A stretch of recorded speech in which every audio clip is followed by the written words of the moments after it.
O desemprego entre as pessoas jovens é um fenômeno mundial. Aqui no Brasil, 11 milhões e 200 mil deles e delas entre 15 e 29 anos nem trabalham nem estudam. Eles configuram a categoria dos nem, foram assim chamados.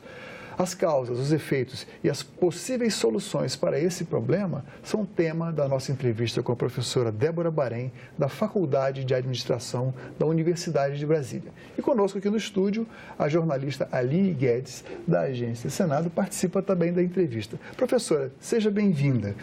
A partir de que momento os estatísticos e os estudiosos acharam importante destacar nessa faixa etária dos 15 a 29 anos e essa ocorrência do desemprego? Na realidade, esses jovens, eles acabaram se colocando numa posição muito difícil no minuto em que a renda diminuiu, né? E, na realidade, eles tiveram que, ao não conseguir nenhum tipo de trabalho, nenhum tipo de colocação, também não conseguiram, ou as famílias não conseguiram, fazer com que ele tivesse continuado os seus estudos. Então, ele nem conseguiu se colocar no mercado mesmo de uma forma menor, nem conseguiu levar os estudos adiante por uma questão bem financeira, efetivamente. E por uma questão de categorização, é importante notar que para estar dentro da categoria dos nem, é importante que a pessoa não esteja fazendo sequer um curso temporário de capacitação, o curso de línguas, curso de inglês. Se já estiver fazendo isso, não pertence à categoria dos nem, correto? Na realidade, a gente gostaria, né, quando se classifica o neném, é algo que seja permanente. Em que sentido? É algo que ele pudesse estar cumprindo como capacitação que viesse auxiliar de uma maneira maior ele numa busca de trabalho futuro. Aline. Busca de trabalho futuro. Professora, como é que está o panorama do mercado de trabalho hoje para esses jovens? Ainda muito ruim, né? Nós estivemos aí numa crise, eu acho que essa crise ela teve um ápice bastante grande. A recolocação, principalmente dessa faixa etária, ela praticamente, hoje se consegue algo no sentido de um estágio. Muitas vezes esse estágio não está nem correlato com a área, digamos assim, de desejo dessa pessoa. Então, muito difícil a colocação desse jovem hoje no mercado de trabalho. É muito importante a gente ver isso aí, porque a gente tem um filmezinho aqui, porque nós vamos mostrar, é uma reportagem do jornal da TV Senado, que se chama Senado Notícias, em que nós fomos buscar o depoimento de dois personagens, um de classe média baixa e outro de uma moça de classe média alta. A gente vai dar uma olhada agora, depois eu queria fazer alguns comentários e que a senhora fizesse um juízo do que a gente está vendo aqui com o auxílio luxuoso aqui da Aline Guedes. Por favor. Demitido do emprego de supervisor de vendas, Alisson não pôde mais pagar a faculdade de recursos humanos e abandonou quando faltava apenas um semestre para a formatura. Eu fiquei desempregado, aí minha mãe não tinha condições de sustentar a casa e de pagar a faculdade. Depois de concluir o curso de vigilante, ele distribui o currículo num mercado de trabalho cada vez mais disputado, sem perder a esperança. Qual é o seu sonho hoje? É terminar minha faculdade e fazer outra, que eu tenho vontade de fazer da área da saúde, odontologia. A alta ocorrência do desemprego entre os jovens é um problema mundial. Na lista dos 10 países europeus com os maiores índices, encontramos Grécia, Espanha, Itália, França e Portugal, todos acima dos 20%. No Brasil, 23% da população entre 15 e 29 anos de idade pertencem à categoria dos nem, apelidados assim porque nem trabalham nem estudam. 6 meses depois de formada, Ana Carolina sabe que o jornalismo passa por profundas transformações e conseguir um emprego não está nada fácil. Como eu vi que essa área está em decadência assim, no mercado, eu comecei a fazer cursos por fora em audiovisual e é um trabalho constante para eu me aprimorar para o mercado de trabalho, porque ele está exigindo muito mais de mim do que um simples certificado, um diploma. Por aí, acho que nós notamos que existe um drama pessoal por trás de cada um desses casos, né? No caso do Alisson, ele não pôde pagar mais, a mãe não pôde continuar pagando a faculdade, ela sustenta a casa e ele corre atrás. Embora a faculdade que ele queira não seja aquela que estava fazendo odontologia.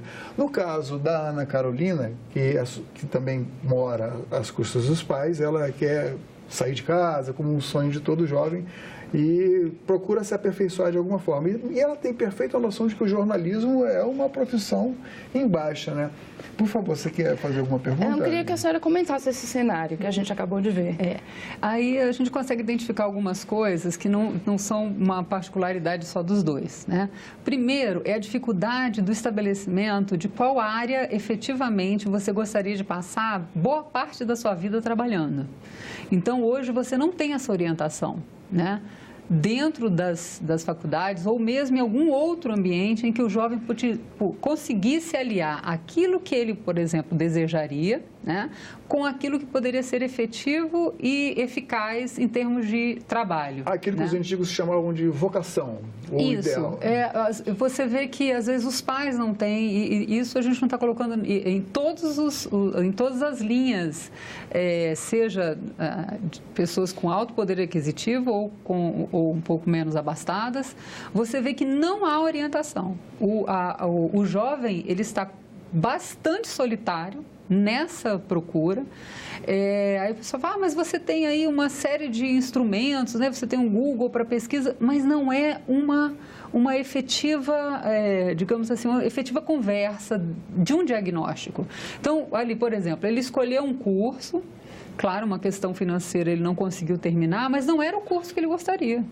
Se você verificar hoje nas universidades, a troca de alunos mesmo lá dentro, em termos de cursos, ela é muito grande. E nisso também o futuro profissional vai perdendo tempo. Ele vai deixando ao longo dessas escolhas erradas de deixar de ser jovem.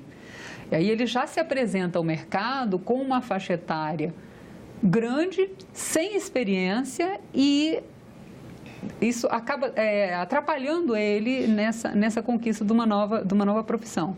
Num outro momento, a ideia de que no país, né, isso é cultural, de que o todo mundo indivíduo, tem um diploma de nível superior. Isso, quer dizer, todo mundo procura efetivamente essa como se fosse uma única possibilidade. Em momento nenhum nós estamos dizendo que não é importante o nível superior, né? De maneira alguma, mas você tem uma confluência de mundo onde você tem uma crise efetiva. Ali mostrou, inclusive, países da Europa. Não é uma prerrogativa brasileira. Para nós é um pouco mais cruel, porque o nível de capacitação desse jovem é muito pequeno. Então, eu participo do mercado de trabalho, nós verificamos a dificuldade de questões simples de interpretação de texto, de ter um entendimento na hora de fazer algo, do quanto aquilo é importante. Então, essa falta de orientação num primeiro momento, né, faz com que eles errem muito na hora da escolha. Os que acertam, muitas vezes esquecem que eles podem galgar como uma escada, galgar um posicionamento diferenciado. Em que sentido? Bom, eu vou primeiro fazer um curso técnico, esse curso técnico ele vai me dar a condição financeira para eu respirar e aí sim poder galgar e buscar um nível superior. O nível superior hoje continua sendo um qualificador, um diferencial, porque a sensação que a gente tem é que há um grande número de universidades pelo país, muita gente com diploma continua sendo um diferencial. Ele é um diferencial, até porque são anos a mais de estudo. Quem não tiver já sai na comparação em desvantagem. Em desvantagem. E se essa pessoa não tiver um curso técnico, aí complica mais, porque aí você só tem um nível médio, né? Eu queria depois mostrar aqui o grau de instrução. Já estamos aqui. O grau de instrução, o nível de instrução dos neném. E aqui há um dado que nos chamou a atenção, que é o seguinte: dos 21%, quase 22%, não tem instrução ou tem um fundamental incompleto. Um pouco mais de 1%, quase 2%, fundamental completo ou médio incompleto. Mas vejam só, e aí eu pergunto por quê?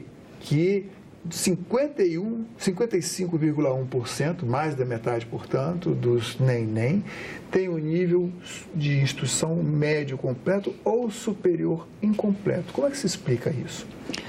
Na realidade, é possível uma explicação, um paradoxo? Na realidade você tem, primeiro, alertar para um problema muito sério. Você tem aqui quase 45% de pessoas que, para o mercado, elas não têm uma instrução efetiva. Quando a gente coloca o mercado, nós temos que pensar o seguinte: nós temos conhecimentos, habilidades e atitudes efetivas para que você desempenhe um cargo. Não é só colocar alguém para trabalhar, não. Ele precisa ter algum tipo de instrução. Essa quantidade percentual de pessoas sem uma instrução básica, nós estamos falando aqui do ensino médio incompleto. Né? Hoje... E o ensino médio já com todas as suas mazelas e falhas. Exatamente. Né? Então, isso é extremamente crítico quando a gente pensa no futuro de uma geração. Né? No minuto em que você tem 55%, seja do ensino médio completo, com todas essas situações, e um ensino superior incompleto, um rol de coisas aparecem. Né? Primeiro, a questão financeira. Pagar hoje uma faculdade, uma universidade, não é algo simples, porque nós estamos falando em algo de longo prazo. Para eles é longo, 4 anos, mesmo que 4 anos e meio. Com FIES, por exemplo, uma dívida é isso que a gente tem que pensar. Não se trata só da parcela. Trata-se da condução, ir e vir. Trata-se da alimentação fora de casa. Trata-se de você conseguir, dependendo do curso, comprar livros ou mesmo textos. Quando você imagina que você saiu de casa, tem um rol de questões financeiras que estão impactando aqui, fora o esforço, né? Que é algo bastante complexo. Então, aliado a isso, muitas vezes, uma faculdade em que ele olha e fala assim: nossa, mas não é isso que eu queria fazer. Então, todas essas dificuldades já fazem com que ele não seja um indivíduo motivado efetivamente para cumprir que é um desafio, né, de pelo menos 4 anos aí pela frente. Nesse contexto, toda a experiência, então, conta bastante também, né? Essa é uma outra lacuna que nós precisaríamos, como política de Estado, né, independentemente de governos, o Estado brasileiro precisa ter uma consciência de que nós precisamos preparar as pessoas. Preparar como? Primeiro, num sentido formal. Analisar qual a demanda, fazer uma prospecção de que profissionais vamos precisar e orientar de alguma forma o ensino, os currículos, para que sejam preparados profissionais para as profissões, inclusive do futuro. Do futuro. Porque alguns estão entrando em extinção. Então, primeiro, essa questão formal. Ele precisa saber ler, escrever, se colocar, interpretar um texto, até para que ele tenha condição de se colocar. Outra questão que você colocou é a questão prática. Quer dizer, o que nós estamos dando de oportunidade para o nosso jovem para que ele consiga se colocar, a utilizar da prática, para que ele tenha, digamos assim, uma valoração no mercado um pouco maior. Né? O outro ponto é isso que você colocou. Né? Quer dizer, quais são as profissões efetivas que o país necessita, né? De forma global. Nós tivemos aí alguns anos atrás até uma fala que se falava de apagão de mão de obra. Né? Você pega algumas cidades aqui no Brasil, até aqui mesmo no Distrito Federal, em que você tinha um dos maiores, ou o segundo ou terceiro maior... engenheiros, por exemplo, engenheiros civis. Exatamente. Né? Então, para formar um engenheiro, você não forma um engenheiro em 2, 3 anos. A universidade, ela leva 6 anos, às vezes 6 anos e meio, quase uma década para você formar um tipo de profissional que você vai estar precisando hoje. Então, essas definições do Estado, elas precisam ser mais sérias, no sentido de nós temos que ter uma projeção de qual tipo de profissionais nós vamos ter. Outra questão muito crítica, nós e esses países como um todo, né, o mundo, nós temos o avanço efetivo da tecnologia e a mudança efetiva dessas profissões. A chamada quarta revolução industrial, que junta a automação com a informatização, com a inteligência artificial e que vai extinguindo determinados postos de trabalho.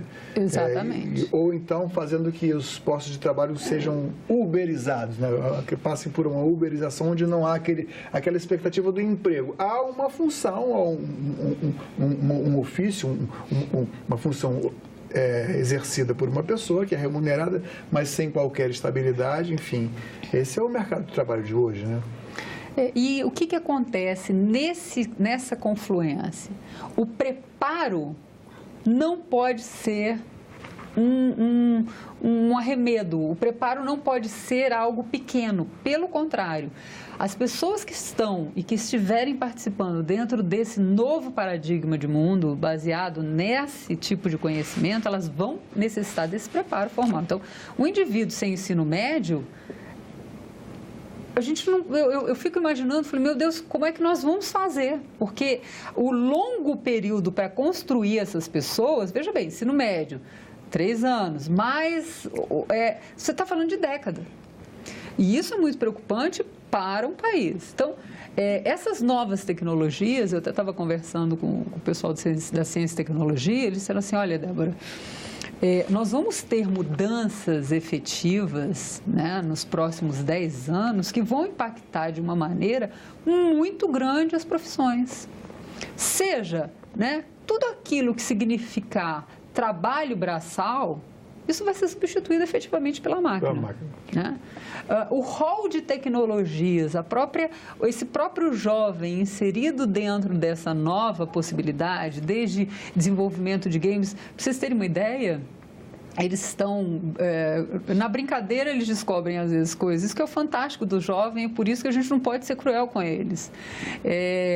Todos os sistemas de avaliação de desempenho hoje, né, dentro das empresas, formalizado, são sistemas bem amplos. Você tem hoje games que estão fazendo com que os indivíduos trabalhem em equipe e que ele seja avaliado dentro de um game que você tem controle disso no celular. Então, a gente poderia passar amanhã aqui, né, o dia falando sobre essas novas possibilidades de profissão que vão revolucionar efetivamente. Não é um modismo. Agora, o fenômeno dos neném não seria o reflexo de uma crise, tanto pela crise econômica decorrente do panorama econômico do país, quanto da mudança com essa nova revolução industrial?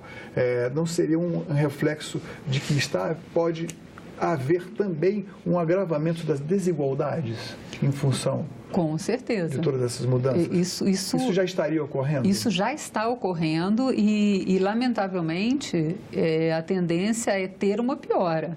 Os indivíduos que não participarem desse novo paradigma com os conhecimentos, as habilidades e atitudes, que é o que a gente chama de competências, efetivas para esse novo mercado, eles estão fadados a não conseguir se colocar no mercado de trabalho. Ou se conseguir num nível operacional em que é bastante mal pago.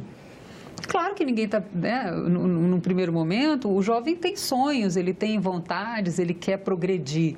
Mas sem esse instrumento, ele está fadado a ter um emprego operacional de baixa remuneração. Professora, a gente sabe que o Brasil já avançou em diversos aspectos em relação a esse assunto, mas a sensação é que a gente ainda está muito atrasado, né, para dar atenção a esses jovens. Eu sei que às vezes é mais do mesmo, né? Mas ou nós, como Estado brasileiro, entendemos que nós precisamos trabalhar a educação, eu acho que assim, não tem lugar que a gente não vai... Só que isso tem que deixar de ser um diálogo para se tornar uma ação efetiva. Né? Quer dizer, escolas mais preparadas, trazer esse pessoal, né? Esses jovens, que seja, tem 1 milhão de ideias, desde colocar o jovem esse que está em casa sem fazer absolutamente nada na escola o dia inteiro para aprender algo, né? Ou para aprender um ofício, ou para poder desenvolver algo, ou quiçá saber que existe um mundo lá fora que ele não sequer consegue perceber. Aí entra o papel do poder público. Com certeza. Nós não podemos, veja, as empresas até têm tentado formar alguns indivíduos com alguns programas, a iniciativa privada, só que isso não pode ser um programa específico de A ou de B. É um programa de governo, efetivamente. Nós precisamos que isso aconteça, porque, novamente, eu vou dizer, nós estamos perdendo, não são 1 ano, 2 anos, nós estamos falando de uma década, e essa população vai envelhecer, e quanto mais velha, sem experiência, mais difícil de ser colocada no mercado de trabalho. Eu acho, assim, que nós temos ainda nesse campo, aí na área da saúde, dos cuidados, das relações humanas, temos, por exemplo, há uma projeção de que cuidadores de idosos será uma profissão em ascensão. Mas não existe, assim, por exemplo, por que temos poucos pediatras no país? Porque os médicos não querem ser pediatras. Não é muito fácil para o poder público dar soluções quando se vive numa economia de mercado. Não sei se a senhora concorda com isso. Mas como especialista em mercado de trabalho, eu fiquei curioso em perguntar algo aqui. O que dizer para esses jovens? O que é instrumento? O que é ferramenta para que esses jovens que estão hoje no nível médio ou que estão no nível superior se capacitem para os empregos do futuro? A primeira coisa, eu digo que é trabalhar com o simples. Entender que aquilo de conhecimento que ele tem precisa ser aprimorado antes de você buscar algo novo. Então, o que significa? Qual é o inventário de conhecimento que você tem? Não é o que você precisa ter. Hoje, o que eu tenho? O meu inglês como está o meu inglês, como é o meu português, como é o meu relacionamento com questões simples de informática, um Excel, um PowerPoint, um Word. Então, você vê que as lacunas estão nas coisas simples no primeiro momento. Bom, eu construí, eu estou bem inventariada, eu tenho uma capacitação que eu já tenho condição de oferecer algo ao mercado. Dentro disso, quais são as minhas áreas de coração, porque isso é uma coisa importante. Você falou assim, como que eu vou definir se eu tenho esse tipo de profissional ou aquele tipo de profissional? Primeiro, o mercado, ele dá algumas informações para nós. Por que nós temos cuidadores hoje? Porque nós temos um efetivo envelhecimento da população, um aumento dessa expectativa de vida e uma diminuição das famílias. Se antes você tinha uma família com 4, 5 filhos e que tinham condição de cuidar da vovó, do vovô, hoje você tem famílias uninucleares, quer dizer, famílias com um filho só, ou famílias sem filhos, que estão envelhecendo. E quem que vai cuidar desse idoso que precisa ser cuidado, amado, enfim, ele é um cidadão, né? Então, surge aí uma nova profissão, que é o cuidador, que é uma pessoa que vai ter essa habilidade, né, para cuidar dessa pessoa. Então, o mercado também se move e sinaliza. Agora, o Estado precisa dar uma condição para essa pessoa básica, mínima, para que ele se coloque. Um incentivo, pelo menos. Nós estamos tratando de um assunto até delicado, porque são jovens. Jovens têm sonhos, né? Então, é um problema que, a meu ver, ele é muito maior do que simplesmente econômico. Também tem uma questão de saúde envolvida, né? Certamente há muitos jovens procurando emprego, batem na porta, a porta não se abre, entram em depressão. A senhora não acha isso?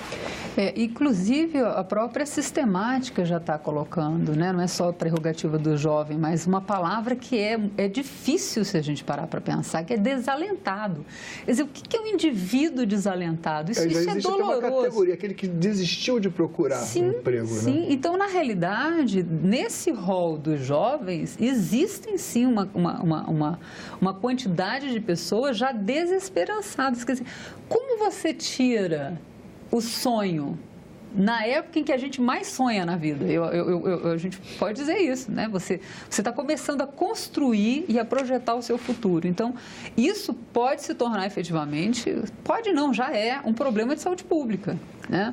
O nível de desespero, o nível, às vezes, do indivíduo ingressar aí numa depressão, né? Uma situação que você não via tanto nessa faixa etária e hoje você está efetivamente assistindo, lamentavelmente. E o Brasil está perdendo com a não utilização dessa força jovem de trabalho, não é, professora? Olha, eu sou uma pessoa muito positiva nesse sentido. Se nós tivéssemos efetivas políticas onde você tivesse o próprio Estado, o governo, né, com as empresas, darem uma prerrogativa, a força dos nossos jovens, ela é impressionante. Mas eu vou tocar num ponto que eu acho crucial. Aqui no Brasil, nós não temos exatamente aquela contrapartida das empresas, das grandes indústrias, enfim, no incentivo, nem sequer em colocar no intercâmbio de ideias com o governo, colocar, olha, nós vamos precisar disso, dessas funções que vamos precisar daqui para o futuro. Isso é uma realidade e uma coisa que tem que ser pensada é assim, estamos perdendo todos. O Estado perde porque, na realidade, ele vai ter que cuidar depois desse indivíduo, porque senão, como é que você faz? Vai deixar as pessoas morrerem à míngua, né? Elas precisam se colocar. E num segundo momento, as próprias empresas, porque o que a gente também não pensa é o quanto essas empresas hoje estão gastando para treinar essas pessoas que vêm com lacunas enormes. Então, é um custo. Se todo mundo pensasse que em preparando melhor o nosso jovem, orientando, mostrando para eles que efetivamente existem caminhos, que não só o único caminho que foi colocado, eu acho que nós ampliaríamos as nossas fronteiras e eu acho que o Brasil teria uma condição de estar como um player importante no mercado mundial com a mão de obra. Professora, muito obrigado pela sua presença aqui. Eu que agradeço. Muito obrigado também. Muito obrigada, professora. Então, está convidada a voltar sempre que quiser aqui ao nosso programa Cidadania. Obrigada, agradeço a oportunidade. A cobertura completa sobre esse tema você confere no site senado.leg.br/notícias na aba Infomatérias. Se você quiser fazer algum comentário, crítica ou sugestão, você pode telefonar de graça para 0800 61 2211. Obrigado pela atenção e até o próximo Cidadania.